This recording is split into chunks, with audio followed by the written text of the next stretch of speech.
Մանվելին Փարամազյան, որի այդ Թամադա մամուլի քարտուղարը մտելի մասին ինչ որ հիմարություններ էր գրել։ Ասում էր Մանվելը բան է, էլի, տենց կռոլիկի ոգի ունեցող, մեծ տենց արջի կեցվածք ունեցող, բայց կռոլիկի ոգին քսես պուճուր մուճուր, իր հոգին այսքան է, իր դուխը այսքան է, ինքը որ մենակ չի կարող գնա ոչ մեկին տենա։ Թեպետ ինքը տենց բան էլի ջանդակով է։ Ես իրանց խոսք եմ տվել, որ իշխանապողությունից հետո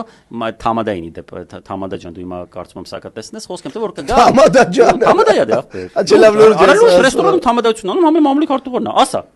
Բարի երեկո։ Չգիտես որ տենց է։ Արա իրաց ռեստորան ունեն, քաղաքապետը ռեստորան ունի, տեղի բարի երեկո սիրելի ընկերներ, լավ կենասներ ախմում քաղաքապետի, բայց համել իր մամուլի քարտուղարն է։ Դվավադնում է ախպեր, շամպան կար, Head & Shoulders կար, Head & Shoulders։ Պանցին պրովի բան դվավադնում, էսի տենց դվավադնում է, համ շամպունյա, համ կոնդիցիոներ։